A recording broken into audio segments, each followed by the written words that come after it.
Nipa obesi na adwuma badua na Dormaahene nipa obesi na nan no court no kura bufu no e dey na see na eja ne bufu ni say he want Dormaahene to be here in person because the banter asem na ayo ha no Ghana and ono enti enye matter wo betimi aka say ampa obi magina wa nan mu enye civil matter a criminal matter say what you say once the criminal matter and then you have been cited e say wo ba ha bi say bi akwa na your friend say Kwame Mamulinga as hwan say ma videos wa mama mentia was he not there when the force man buy na wa kan asema we na ya kan we a na you go back again and say amfa it tells you clearly that you are not credible, and that is why we expect the Inspector General of Police, the Regional Minister, the District Police Command, that Asantima is an authority and Asantima is at the source of law. Asantima is binding on them. They should be disciplined and make sure that they will deal with the people down there. To let someone jafla and then Sampa Mahin and more police from Omo, then you keep on supporting them.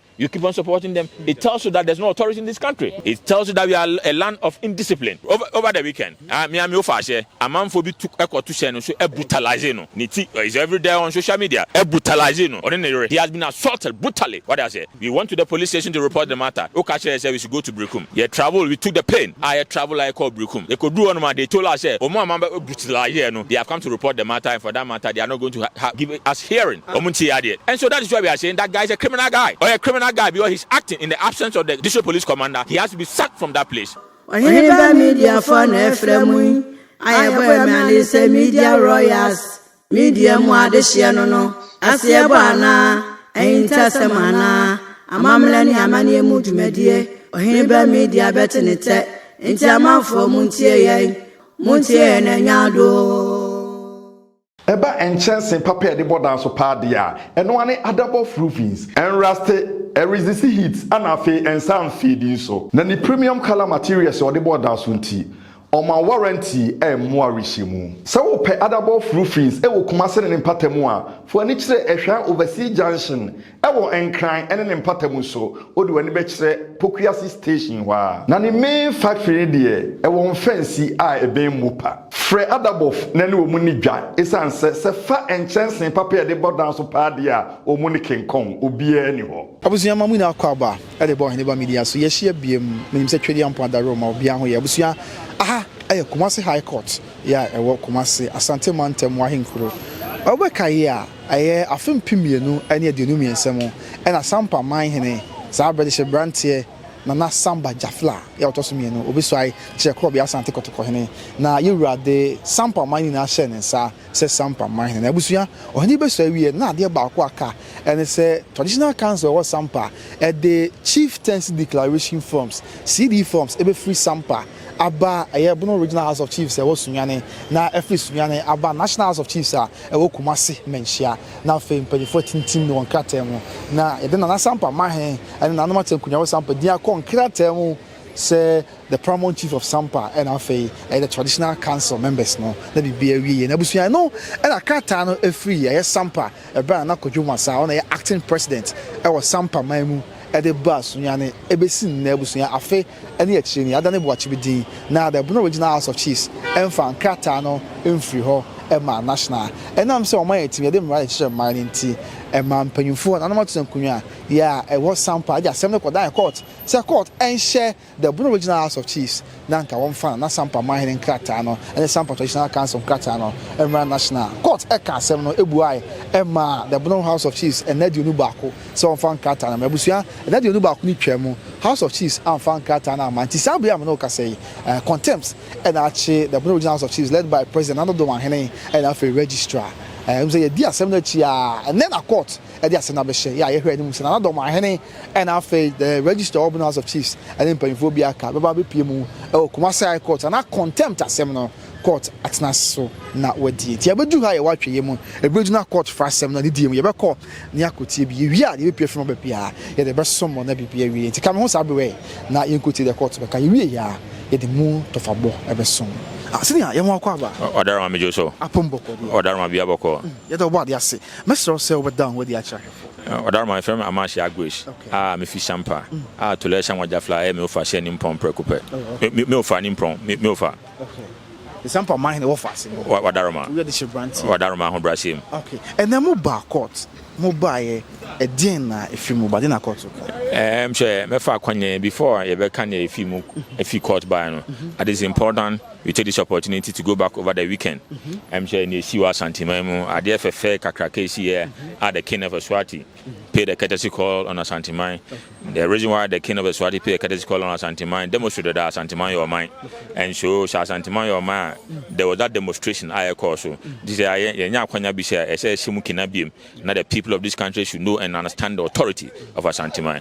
And he ebedera erase said na onya honden na onya apomudin esebi ehye no so etimi tu sana mutu no eye program nyina ma the King of Maswati Asantema nyina danase Ghana man nyina danase and ebekọ so ada ban na se ampa yewura Asante eyo man when the president of Asante nation hosted the King of Aswati Ghana ban ebebo na chi so there we have two nations.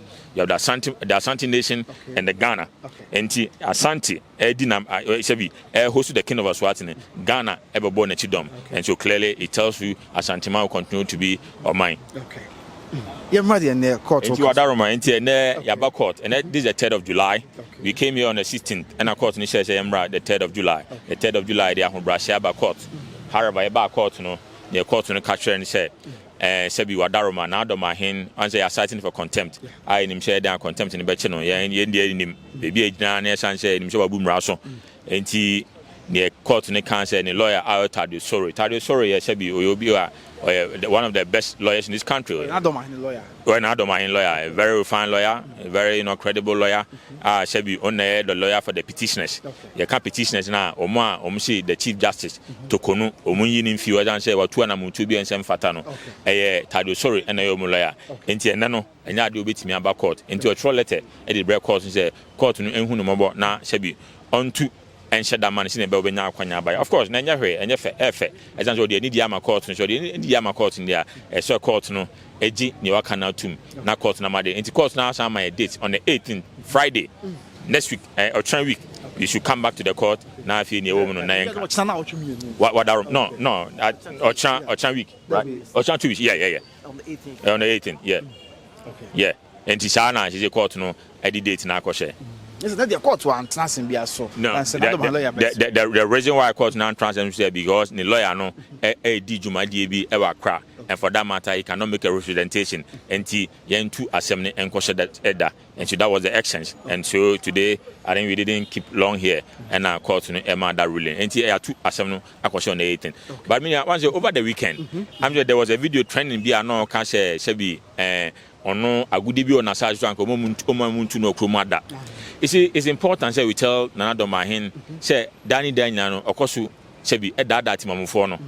When you go to the constitution, it's very clear that the resources of this nation belongs to who? It belongs to the government of Ghana. A friend is saying agudi a was as so from a bind there. Na then now money there. Sebi Asanteman obwase there na nke betimi akotu agudi ne. Ba ye nyina there nsa akose mra se ampa. Sa agudi ni nyina aban hwe so maye. Enti entimi nkoya akaka benchen. Ba me why you sit down there and then you keep on misleading people so and come in penny. Enti abanish now would intro. Because the constitution is very clear when you look at 257. Clause 5 of the constitution it tell you clearly why na agudi ye ne there. What I say? Why na right authority ye ne there. Sa bi na sebi Asantema can someone when you look at Article 11, source of law, what I say, it says the customary laws are laws. And this is Asantema trust no can someone a binding a mra Nina now didn't throw now 2 foot through a good man for him. Wow. And a near money as if him say Dormaahene, he's a learned person, Dormaahene a learned person, and they sit in the Bon Regional House of Chief. Now say be oh mislead you no he can't say and they sit down there, they keep quiet. And if at time your question he's disorganizing the country. It's important that he's so disorganized. Of course, because it's a big word. Oh, come on. He's the one who's orchestrating it. And yes, I don't see any was. Oh, come on. You see, and that is why the reason why he's trying to do so he's promoting the Brun Champion course. Yeah. The Brun Champion course, and he said he wants people that are soft, that he can parade them there and misbehave. And that's why Obaahene, Nana, I call. Sunyama or by him, a corn hornum. Under the following down, he was the one who told him, say, look, so I say, would you, yes, say, only the regional minister, they surrendered and they supported Dormaahene, and he did that. He's the man behind it. But that's okay. I'm saying. Yep. Oh, come on. I am a very intelligent person. I'm telling authority that is Nana Dormaahene, the regional minister. All right. Okay. They are. What is bone sampling? Yeah, there's nothing like bono. What does it? There's nothing like bono. That is why we keep on saying the 1959 bill of the Bone Ahafo region. Kwame Nkrumah Beye man penny the 1959 bill. There was the issues of chieftaincy, and a ban said the 1959 bill. Actually, Sampa. When they say Obitima Bashuma Santimana 180 the bill was purposely for political administration. Yeah. But Obi Anasebi, who was Santimine, the Danny Danya because of Abesum. So where lies the bono? There's nothing like bono. But me, Ufi, Dianani, Eden, we are Bruni. We are Dianani. You travel all the way from Diana. What I say, Abetra, Akamu, Abetra Wampam, and then also Yabono. So he's misleading the people of this country.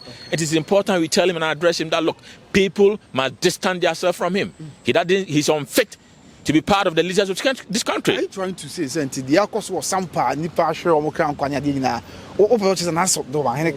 He's the one. He's the one. Absolutely. David and Anti Doman said the reason why Anti Doman said, Sebi, Aquana friend is Kwame Mamulingas and wine. Some of the videos. One man, was he not there? When a force money by it. Now I can't say, I can't be. Now, if you go back again and say, it tells you clearly that you are not credible. And that is why we expect the Inspector General of Police, the regional minister, the district police command, that Asantima is an authority, and Asantima is at the source of law. Asantima can is binding on them. They should be disciplined and make sure that they will deal with the people down there. There will be that authority, there will be that sanity. What I say, you've seen all these videos. Sampa Mabamensia,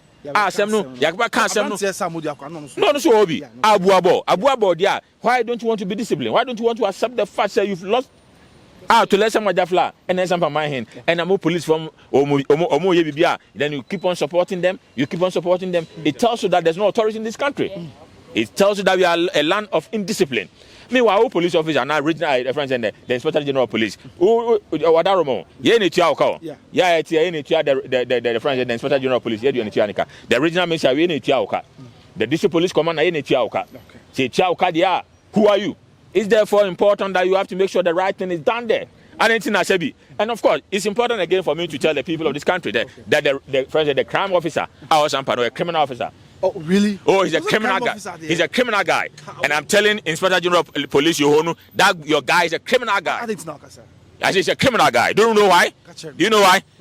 Over the weekend, me and Mufashe, a man for be took a to send so a brutalizino. Niti is every day on social media. A brutalizino. Ordinary. He has been assaulted brutally. What I say? We went to the police station to report the matter. Okache said we should go to Brekum. Yeah, travel. We took the pain.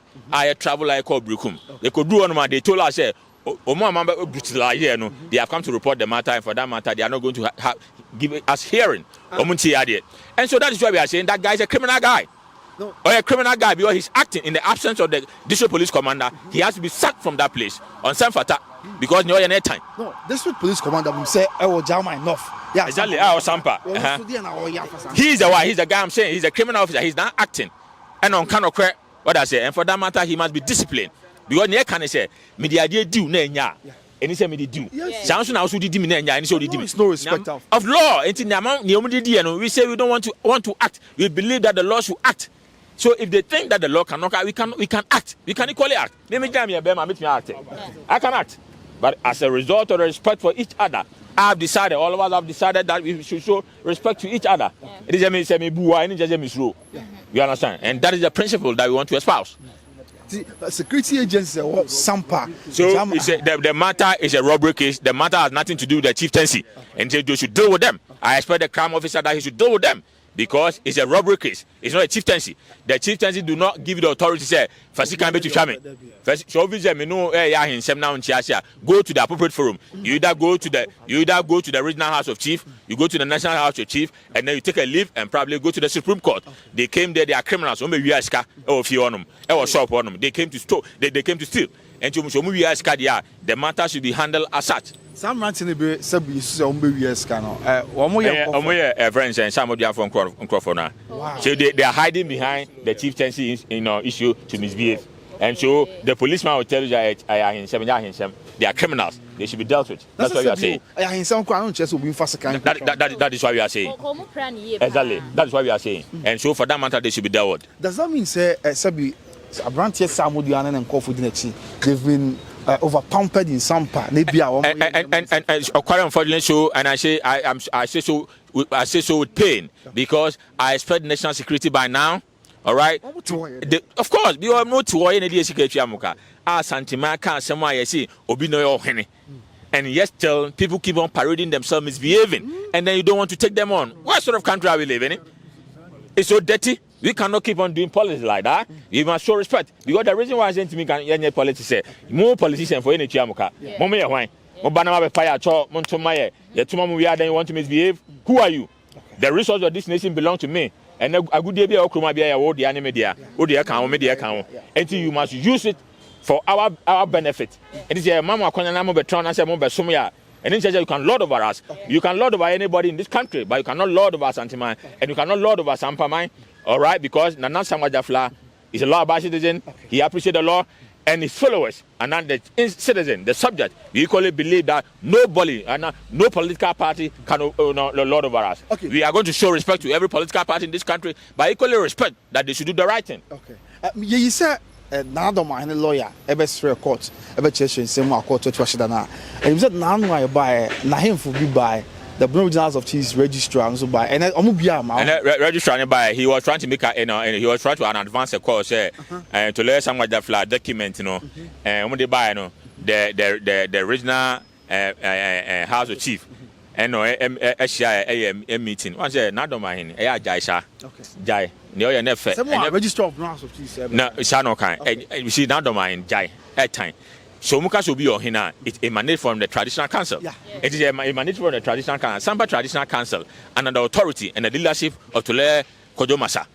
And the kingmakers, acting president, as signing document, the chief makers, and the documents are brought say, when Sampa Mahin, it's only your duty as a president to sit down there and say, me here document, who are wine. And then you tell the people now to futu aguaman for him, and then people will sit down there and say, me bono, and I done Dormaahene be wine. He's not. Just set to work on the street. House of Chiefs, Najuma, or so one the office later. Yeah. The bar. Or the bucket. My dear air command obi. A friends and Savulungu. Savulungu, my post office. My post office, and answer media call. Now media call push master in him. My chair, Misika. Police sponsor have no right to determine. Say that. What I say. The only thing is that the only way the postmaster can determine say we and then cookie and a shame there. But however, if you're an ordinary document, not letter and what you have to do is to deliver it. It is the document in abroad the original house of chief. What you have to do is to bring it to the national house of chief. But you don't sit down there and you can't say me say you make when you're in you know about the cars, of course, and that but in between that element, in between that fit, his lawyer was here, not here, and so the argument did not, we could not advance a common purpose of an argument, and so it said that. But what we are saying is, can't say now Dormaahene, I said now Jumuhin, Sumahin, that what they are doing. Oh, of course, they are the approach they need to what that romance. So on pen once a month, they should advise him that he's misbehaving. Because the reason why he's misbehaving that he has no authority to do what he's doing. Okay. What I say, he has no authority. So to me now, now we are there. Now we will respect that you have the authority to do it. So me Juma na sebi una family Juma now fire me. Me what I have nothing to say. But me wa sebi say one family you cannot. What I say. So we expect him to do the right thing, and we expect General Drobo Nishuma he say one kind of question. He is misleading that regional house of chief. Nkosiaga Nkosi Bebia. He will be cited for contempt, and at the end of the day, he will be disgraced because Obia and Obia Okruman. And then today is a chief justice, and then it tells us, say, or no, so high court, he's nobody, and for that matter, he can be dealt with by the law, and we are going to use the law to deal with him. This is basically CD forms at the end of and we know that the law will prevail. So law will prevail. And that's what we stand for, and that's what we believe in, and we are going to make sure we stand for that principle. I feel any abosomin actually and Sampa mind be so actually or mention sa konebra any rich be and I don't be a twin na say abu o man na bamu ana. What that mean? Voice na o man problem. Oh, I know question dey obetimi atra baby aka wa adwin. Of course, we see once and you are into a situation. Now we make you mind that this is the situation.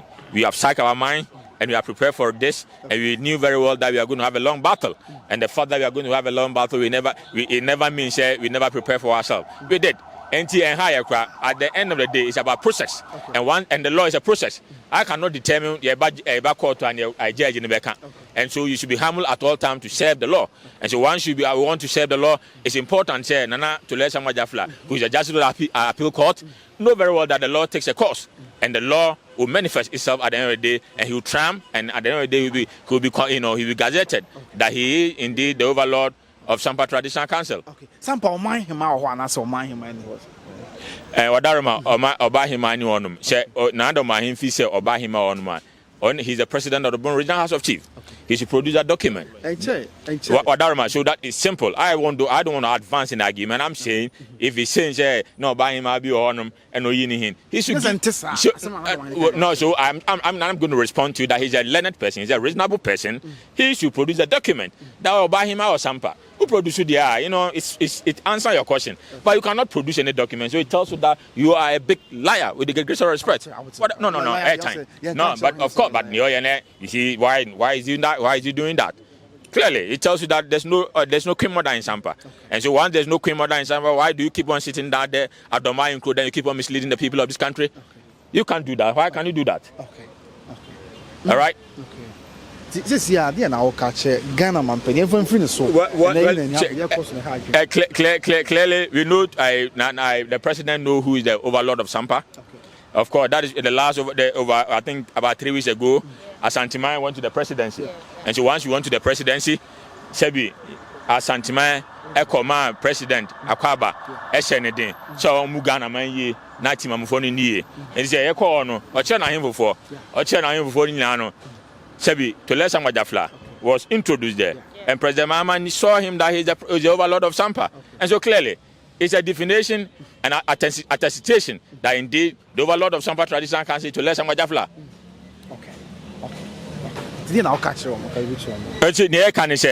Well, we believe in the court process, and we expect the national security, the regional police command, the district police command, and all relevant stakeholders within our setup should make sure they should take him on.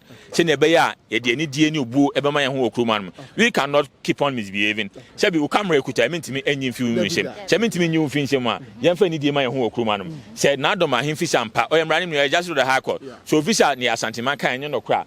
He should find setting your Oma Tadio sorry Abahai. He should give all these documents to Tadio sorry. Then let Tadio story challenge the authority of Santiman. Then near Santimanka and no cry. Let Tadio sorry challenge the authority of Santiman. And of course it will be established that indeed this is the law. And so once it's so, it gives a confirmation that Asanteman affirmation is an authority. Then why is he trying to disobey the law? And we believe that the right thing will be done. Okay, we almost the same way. It say Sampa someone here working. A branch somebody are not hobby. Now say fly been in now mountain so say a branch somebody about to so feel do. And so they are just testing the waters. So once they are testing the waters, that is why national security must have take intelligence of this and make sure you don't allow it to happen. Because yes, Anna, who should be a horoba. Yes, Anna Nasebi, Obia on to mention also, he will attack you. Because himself on your hand.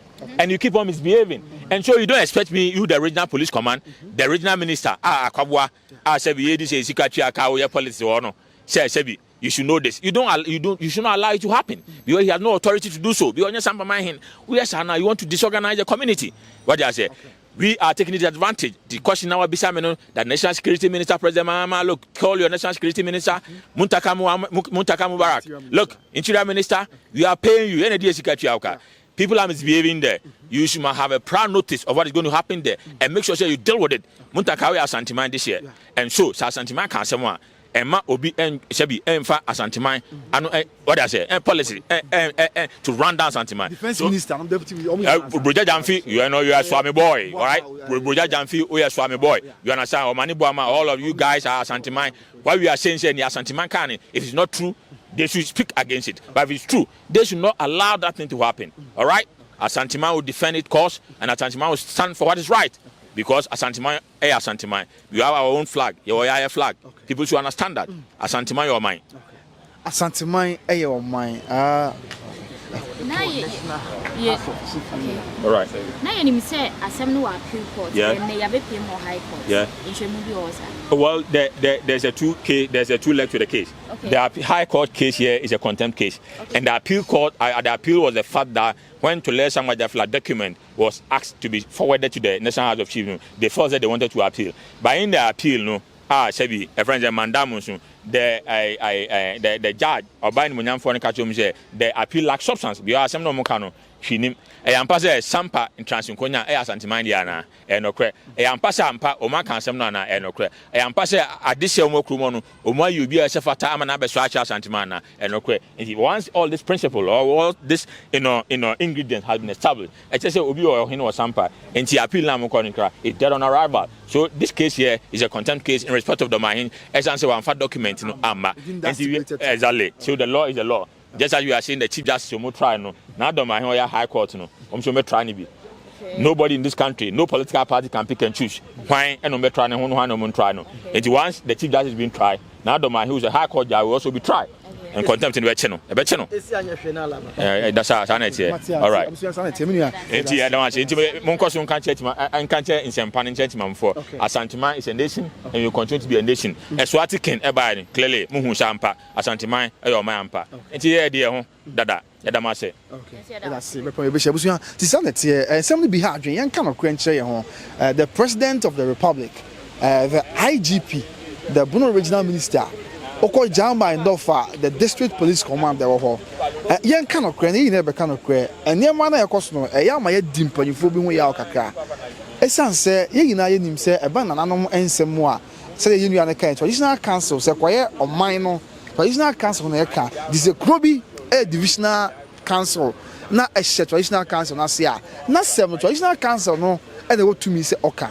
House of Chiefs and car. Krobia himself. I go say bia near the abro so actually be na entimi eka enwieka and the House of Chiefs bem and I said National House of Chiefs and so bem na busua Sampa de he then is Sampa e shekotoko hene ase ye ka santima ho sa modua efa and afi oman hene efa and efa ka ho nyina e ba manhia kotoko fie ye nyina na ye hobi e be bo o mu nkro de kire ewura obi abecheche ni nsemu e ma nyina akọ na no ma santima wo nyina transit obi asem the anu ye buy the team will buy.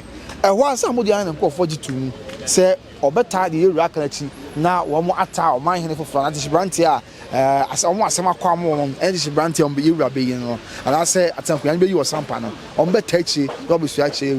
You name the buy ye after the dying hawk by ya, but once the book will be been a costly. Now, young Kanokre, the President of the Republic, Mr. President, Wadaruma, Obaya, who year, Obi a boy, but do be a Kanokre. And Chai Ena, I had the Bruno Regional Chiefs, and Mahama and the Queens in Abishia. Thank you to our President Mahama Echo. President Mahama Echo Hagi, a branch of friends say, Samudia. And the young kind of question, Obi a name say, Sampa, Santimai, Santina and Edia, na Yura, na Dormaahene, let's see, our mind in Tiakunaso. Now, President of the Republic of Ghana, Oko, Blantia, or Nova Prakunyani be, no mum. I'm farmer na oko hagenwa.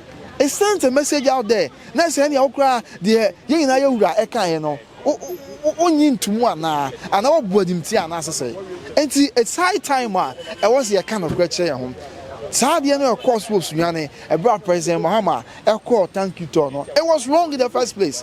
Meaning, but the handlers of the president in terms of chieftaincy near there was a muhu chronicle chance that there be a brand not one on your Sampa mine. He's an imposter and in the first place the locals of the two are Sampa mine no a nina subia. Now say President Bawako Hageno na Bruno Regional Minister but June and chain about money fans Aka and some Aka Senab blow any a hard dream.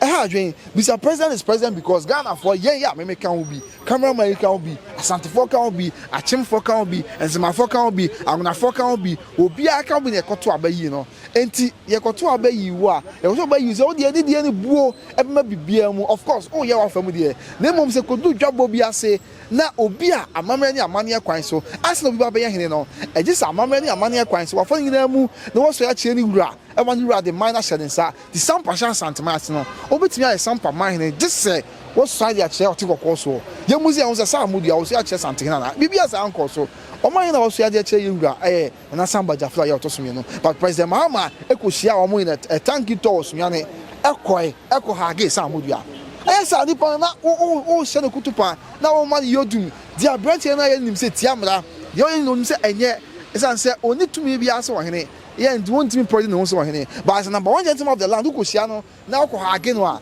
na se ne eko wo ma na nya some ego bi se de me kwa mi ye enko ba bia antimere me ho aye it was wrong in the first place sounds na original minister there ye munyafo nipa do na ebo din se ensebu do mo for them yeah baby o jan dia wo ye no entwa yi wada roma ye na ye hu bibra bisa president thank you to na okopie abrante ese amodua so na o so ne nsa man nsa de koso bo na bodi ni ate e wa brazil regional minister one na o si Sampa ina 9 wo mantam mu and you are the head of the RECSEC, which is the Regional Security Council. Okoye bibisa, what message are we sending out there? What message are we sending out there? You're a regional minister because Ghana for you na nyabno region for kwa. Ghana for you na sika etwa ya itu ade ma ban no and dey bitua oka as a regional minister. He said one for any die any buo man nanom ensebo maka. Na ya koya na se buy. Interior minister honorable Mutaka Mubarak as one MP. He say na ya akoswa aban da na ya mfuso bebre. Ye na sefata se omo ye omo anye. Enti muso mbatina kunwa so aboso mi nsia nie. Sampa sense mu hu ya na. Ani die mu ye bu amanfo Sampa ye kum amanfo Sampa ye twitwa amanfo Sampa ye say amanfo ne wa Sampa mo hu ya na and asem no it can be solved once and for all say amodu anya ohene no kind of quench ohene na munya ise bibia na modern politics etata hono say amodu is not the chief of Sampa adenti na mo kind of quench there be enkata ye wo ho abakosem wo ho ni nyina che say mo nyina na mo course antene ni ma ekodi nwasem ye di asem no ekowie say na Sampa Jafla na adi nkunim ya wona say sia na say ekofa fro ye fa na ekoe no omako edi she brand here amana swadi a che ni bra santene ya wona ye Sampa Mahene nti wo onya Sampa Mahene ada mo nka no kwani nche nipa no na I say because of politics and fear of losing votes, fear of losing elections nti wo be ye yoduma ma adis ye bi hwe o mo kan kwa ama ne ma ye basa etuba bia ye nka no kwani nche ye ho ye nyina ye din a chede do de ye koso interior minister nti mo hu ye IGP yo ho no papa wo hu ya na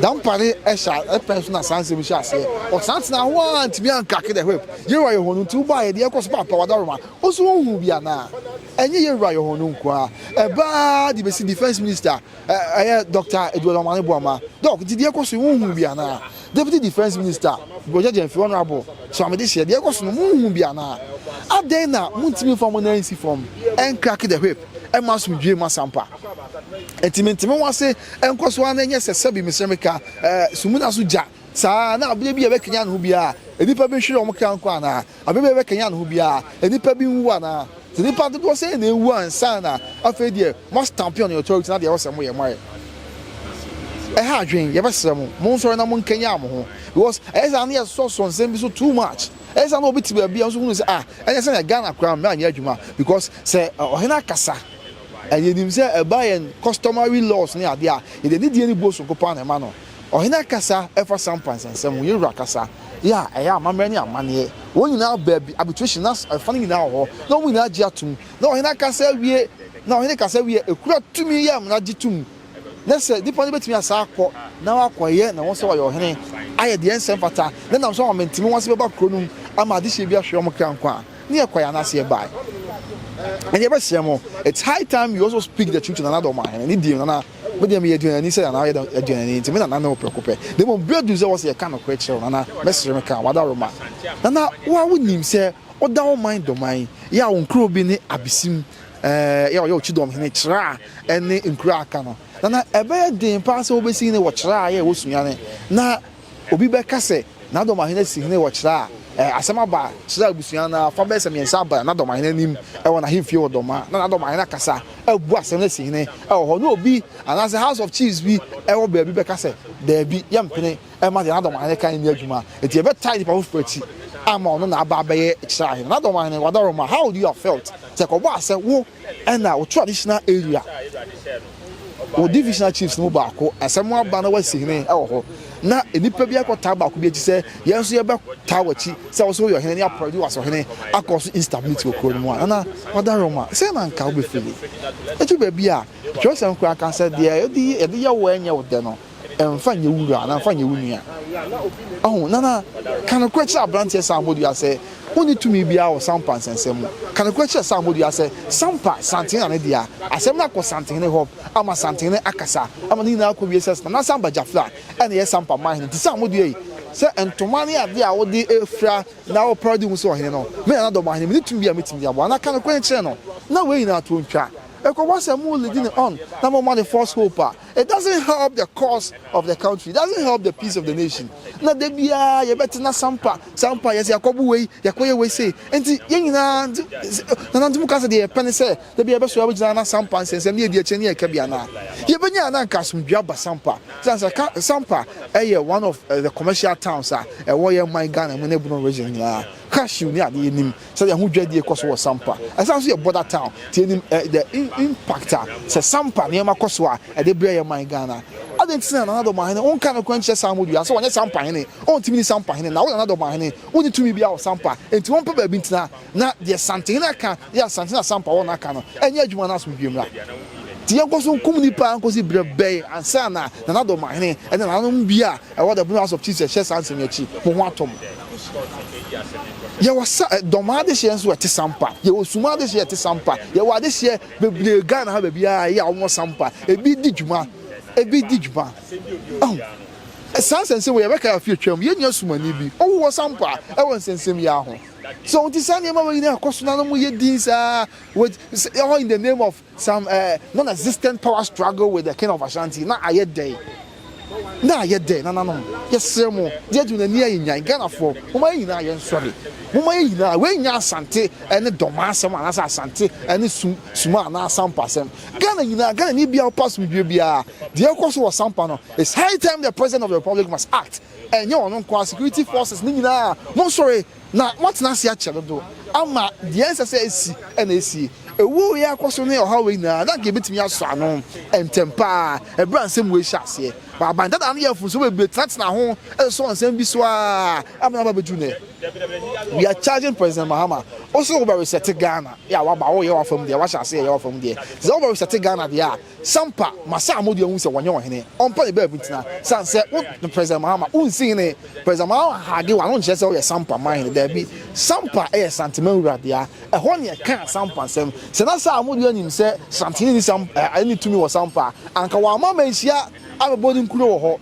but ye nyina ye wo ho bi videos na bi de chamo sa amodi abodi nkuro wo Sampa said the Oheneba Muhammad no Adama Watara and Panifo Mami Rose when you bo nkuro wo Sampa yeah wo nyina shebo e ka say wi a be beto bia wo badi atum atare ni panachi ye wi anu bu asemi na awie ye no ye asanteman na nanu man ni na bu asemi wie no sa amodi an nefa wo nyina agitum se obetai dissemination bi obeyi na chi ade ne akwai na Sampa jafra ye otoso mi no aba monte ase na tuo tutuo niam ye basa wo Sampa it's high time ya nka no kura nche ho a ye be kwa gbasa da bia na de wo sempanifo ye no omonye bi wan panifo wo so mutwa tumi nyina ye sika ye sika enye na Dormaahene sika enko sika enye na Sumane enko sika enye na Sampa jafra Sampa man enko sika Ghana fo nyina ana ye to akaka etua no ye de bom ho bra enti ye hwe na ye nkum ya de hye wo Sampa sabi obeka se bia otenkan otesunyane ana otikumase bia bi define chine bi unim e bia nka faso bia obenya fi Sampa man so obenya fi Sampa krono so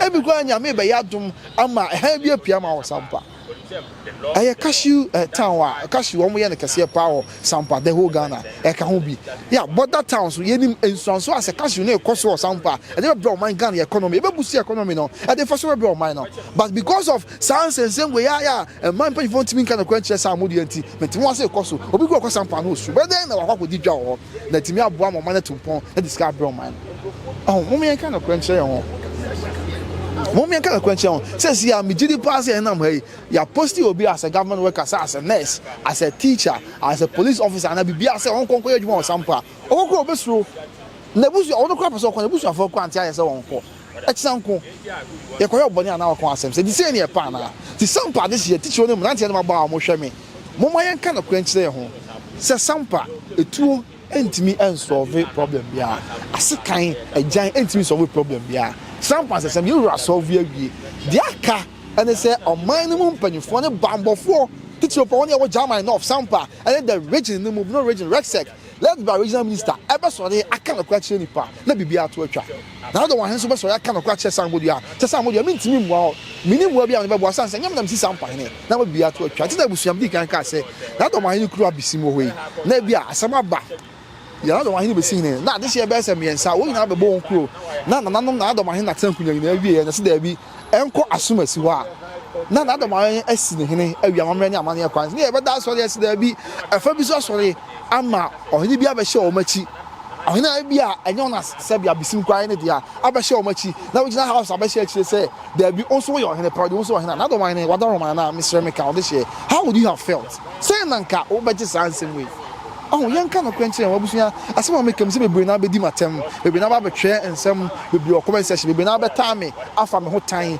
aka nsem bebre but no kre e ba akopɛ say yanka no kwenche ho a ebia na asomdwe amasampa and means na Dormaahene on pass asomdwe na nim se o pass asomdwe menim se wo ya bra nim mapa ya this year bia wu a enya ofe ebia abrekum aye cause na Dormaahene wo be kan se on pese this year bia be hwe ne kan kwa e wo Sampa on pese obi a wo be ka wo Sampa na se o kan sa asem ne dia e de miehu wo Sampa nsensem na ne kan kwache Sambodia se onye Sampa mahene untimi mo na me Sampa mahene enye wo na o si Sampa mahene ho da ya asante si no enti ne ntuma ne ne chache na ofa gudem na wo na so abrantie na bibia nwie abusuya yes we are counting on the stakeholders the powers that be say ache omu Kenya omu na bibia to twa ni na besi e wo hase nyame yadomo on the 18th of July 2025 the year of our Lord Jesus Christ nyame de yankwa che ni a ye besan aba nyame yadomo 18th of July no e fia de be na otwemi no nyame yadomo ya no pa no nko na asem wo a court e ba beta so enye kuma kura e wo eye kuma se high court do ha Oheneba Media e de mo amane bonyina e ba ba so mo na bibia ewie tap sent eso yasne bi adabo frufin eso yasne Remy Spices eso yasne e fie bitters obunyina so yasne African Bernard Printing Press e ma edjumedi e bro me din de kwapna usu so a na hwe Oheneba Media nyame nkan e be pam e behia makra baba Spices naima hello Mama Spices are ebe mama duane aye tasty, appetizing and delicious. Spices day and no Remy Spices or dinner Remy dependable. Remy Spices, Remy. Pian papa, what the Remy Spices you again ya? Emma waduane ye fine. Kai say Remy Spices dey so who you swa. And for spices fufuro bia amfra. If we say Remy Spices dey or dinner home. Flavors no so dey bebre. Chicken, goat, jollof, stew. Spices bia wo hwehwe no. Remy obi ho. And for waduane dey ento chacha. Perfect. Remy Spices. Emma aduane ye dekeke. Kai say aduane bia ye dey spices ye dey. For Remy Spices ye ni nyina. Remy Spices, Remy. FDA aje jodi enkrato yatum. Oheneba Ejeni Makunie, the CEO of Oheneba Media. Minuanom Ghana for mo Europe, UK, Canada, and America. Ene me wa sempa bi de ma wo. Se wo pese wo send sika ema obusuafo ene wadofo Ghana, ene na tap send ya na me kamfo ama. Na de ma maniji omo kura ne se, omo rate was through. No charges. Afi wasabo sika ho ban ma wo. Say your mobile money accounts, ana bank account, ana wo send this kana kotumu a, sima krope na wansa kan Ghana. De wuya ne say, obefa o mobile phone, no akọ Play Store, ana App Store, no download tap send app no egu phone so. Kayo se wo send dia, obebusa wo promo code, eno ane se wo do Oheneba keke no ahye ho. Wo Europe a obema wo €5, wo UK obema wo £5. Oh, America and Canada so a ubenya $20 Oheneba keke ninti. Tap send papa no. Oheneba Media for Efremu. Ayebo me say Media Royals. Media mu adehye no. Asebo ana, einta semana. Amamle ni amane mu dwumadie. Oheneba Media betenete. Enti amafo muntie yen. Muntie na nyado.